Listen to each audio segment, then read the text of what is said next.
people like me. You need people like me so you can point your fingers and say, that's the bad guy. That's the bad guy. That's the bad guy. That's the bad guy. That's the bad guy.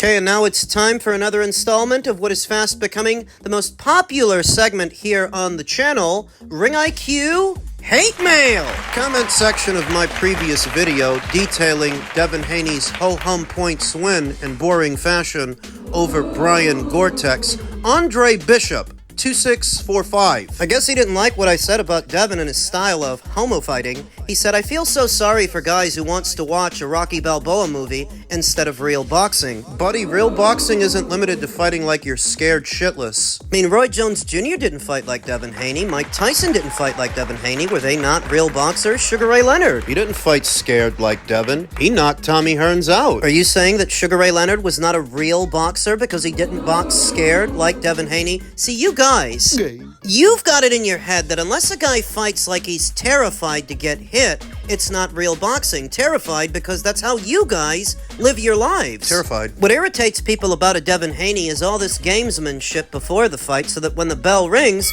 it's hardly a fight. It's just him running around from one end of the ring to the other, barely engaging, barely throwing punches. And here's the kicker. If you like that style of fighting, go ahead, but you'd be in the minority. As what draws people to combat sports, it's not fighters like Devin Haney, it's the brutality, and you won't get that from him. If the sport of boxing as a whole were reduced to just boxers like Devin, nobody would watch it. You'd think people have sat around at 10 or 11 o'clock on a Saturday night into the wee hours of the morning to watch feints and foot feints, the occasional jab, footwork. What you're giving away is that you don't actually pay for boxing because the people that do don't tune in to see that shit. And if you're not a customer, your opinion doesn't count. I mean, it really doesn't. What you think counts for nothing if you're not spending money. Simple as. Another negative Nelly who goes by the name TB1Viz said, fake-ass fans, what happened to all that we need Brian Norman to win? What happened? He lost. That's what happened. He's more humble. I want him to win because of his personality. I like the way he carries himself. Yeah, and people did. Up until he lost to Devin. So now as a result of not getting the job done, he's facing the consequences. Are you not familiar with consequences? Cause and effect? I guess your mommy and your daddy likely never taught you that. Oh wait, you probably don't even know your daddy.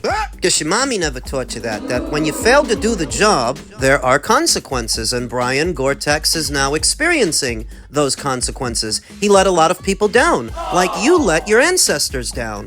They fought long and hard for the opportunity to improve their lives just for you to turn out a piece of shit, talking shit, on the internet. Let me guess. You're taking it personal that I, like a lot of people, would have preferred that Brian won instead of Devin. But why? Because Devin is boring. Boring? Because his last fight was boring and this fight was boring. It wouldn't even be so bad if Devin would have laid into him. If after the knockdown, he would have knocked Brian out. Then we could all reflect upon Devin's highlight reel knockout. Well, Sunday morning saying, wow, Devin really turned it around. He stopped that guy. Go Devin! See, I can always tell when a guy has his own ego attached to this little thing we call boxing. Some people are watching it through a different lens than I or you, and that's why they take stuff like this personal. Like this guy. They attach their own ego to this boxing thing in different ways, through nationalist and racial agendas, these ulterior motives, and you can always tell who's got them based on their reactions. Because why should a guy get upset that people think Devin Haney's boring? He is boring. You know that normal people just watch boxing for entertainment,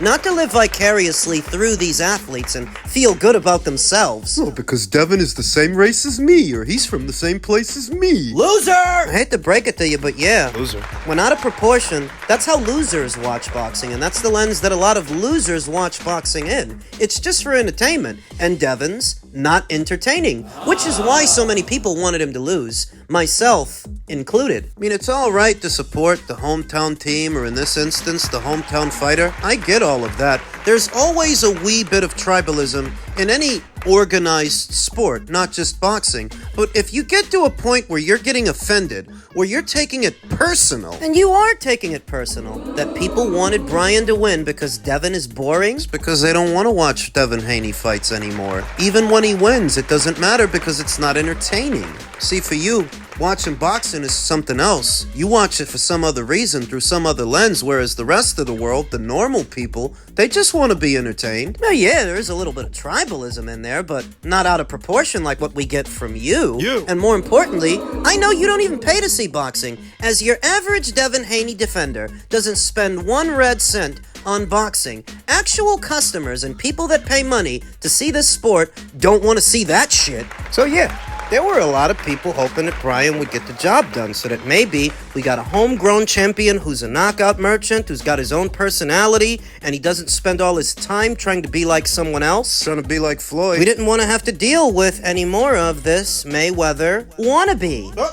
Antonio Mosley's not going to like that. Because Devin doesn't model his entire boxing persona on Floyd Mayweather, quoting Floyd Mayweather and trying to be like him in his mid-30s. Fighting like he did in his mid-30s when he had hand issues. The point is, a lot of people did want Brian to win because Devin is boring, and there's nothing wrong with that. Elsewhere in the world of boxing, veteran manager Rick Mirigian took to his Instagram stories and made a proposition.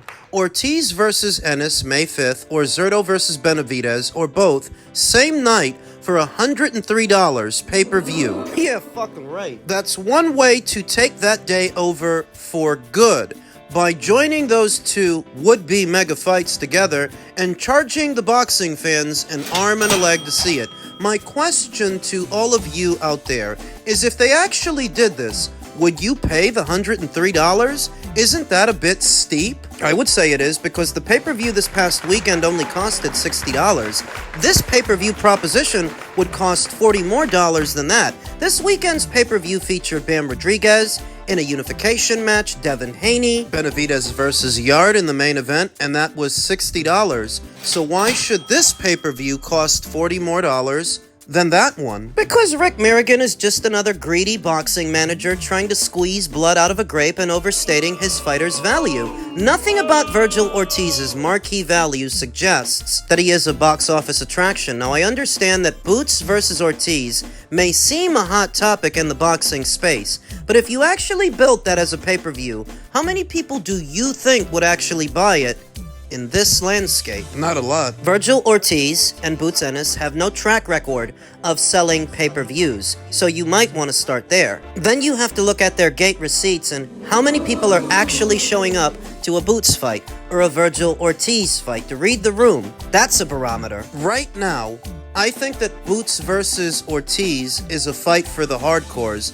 Neither one of these guys are yet in a place where the casuals are all that excited about them. The casuals don't know them. Not right now. Not yet. So I think that domestically, if you did that fight and build it as a pay-per-view, it might do somewhere in between 150 to 200,000 if you're lucky. Very lucky. As your average boxing fan in the United States knows full well how to watch a box office fight free of charge on an illegal streaming site. That would cut into the buy rate, as many people know they don't have to buy it to see it, and these two guys are not yet well known enough among casuals. See, when the casuals know about you, and when the casuals want to see you fight, piracy is still a factor. It always is, but the casuals make up for it. If the casuals feel that this is a must-see fight, they're not going to gamble that on some sketchy website and all of its Trojan worms in a laggy stream that might cut out in the middle of the action. When the casuals want to see you, they fork over their money because it's can't miss. When the casuals want to see you. And right now, the casuals don't really know Boots Ennis, and they really don't know Virgil Ortiz. This fight is not yet in a place where Rick Mirigian should be asking for $10 or $11 million to do it. But doesn't that then mean that the people at Golden Boy are right to put it off, that it needs more time to build? Not necessarily. It only needs more time to build because of your massive financial demands. If not for that, If both teams were realistic, you could get the fight done tomorrow. The problem with boxing, especially American boxing, is nobody's realistic about the money. Nobody. Like the Normans were not realistic about the Boots money, or how Teofimo Lopez was not realistic about the Haney money. Nobody. Like Rick Mirigian and Team Ortiz are not being realistic about the Boots money. $10 million is simply not realistic. To one fighter? So what are you gonna pay the other fighter? What are you pricing this fight at? $15? $20 million? This is not a $20 million fight. But if that's the kind of money that you're after, well then yeah, you're gonna need time to get there. And the problem is, you may not have time. See, too many people in boxing make the mistake of thinking they had time. Whereas in previous eras of boxing, you didn't have to wait that long for a fight. That doesn't really start until the Mayweather era. Oh, God. Just saying, in previous eras of boxing, you didn't have to wait that long for a big fight to happen. A solid fight. But after the Mayweather era, and the 5 years that it took to put Manny in the ring with Floyd, everybody wanted to start using that as their blueprint to the big bucks, except it doesn't work for everybody. It doesn't work for every fight. And I don't know that it would work for this one. Because Boots ain't Mayweather, and Virgil ain't Manny. So if the question is, are Golden Boy Promotions right to put this fight off and wait for the fight to build in value? Not if one of these guys loses. You don't know that you have that kind of time, but what you do know is that Boots right now is not Floyd Mayweather, and Virgil Ortiz right now is not Manny Pacquiao. So if somebody's willing to put the money up, just do the fight. Strike while the iron is hot. Rick Mirigian wants this to be a double feature, a double header. It's the same with David Benavidez and Zurdo Ramirez, though. David Benavidez has no track record of being a big box office draw, and he's headlined 4 box office fights, none of which brought in astronomical numbers. Not the Plant fight, not the Andrade fight, not the Morrell fight. None of them shits cracked 300,000 buys, which I think should be the earmark for whether or not something should be a pay-per-view. That if you can't sell a minimum of 300,000 pay-per-views, then you shouldn't have did it. Not as a pay-per-view. You guys need to get real. We don't yet know what this weekend's fight did, but whatever it didn't do that because of David alone. I mean, you see who else was on the card. Point is that neither David Benavidez or Zurdo have any track record of being big box office draws to where you can upcharge the fans like this. $103? Rick Mirigian basically gave it away that they are attempting to usurp Cinco de Mayo weekend from its current ruler, Canelo Alvarez. They want to take that day over for good, as Rick Mirigian said. And listen, Canelo Alvarez is not going to be around forever, so at some point, somebody is going to take that day over. Canelo took that day over from Floyd. Floyd took that day over from Oscar. I mean, yeah, at some point, somebody else is going to claim that day. Is it going to be David, though? Does he have the options? Does he have the bodies? Having the right dance partners is a big part of that, and I don't think as a cruiserweight, David Benavidez has them. Think Zurdo's a good dance partner? Listen, buddy, Dmitry Bivol took Zurdo Ramirez to school. Did he become the face of boxing after that? To where now Team Benavidez and Golden Boy Promotions have so much riding on a Benavidez versus Zurdo fight? Because Zurdo is a money fight? You know that fight with Zurdo is likely the only fight that Americans are likely to pay attention to. After that, they're not going to be as interested in either Badu Jack or Noel Mikhailian or Jai Opataya. All the more reason for David to stay in cahoots with Turkey. I don't understand. Because whatever money you can't get from the fans, you can get from Turkey. What they want to do is build David's fights as pay-per-views moving forward, but how many people are likely to buy the Zurdo Ramirez pay-per-view? And after that, if he fights Noel Mikhailian, how many people are going to buy that? Or what if it's Badu Jack, and how many people are going to buy that? What the fans won't pay you, Turkey will, because he pays above market value. That's why it pays to stay in cahoots with him, but I don't think that's what this is, and I don't think David is going to do that.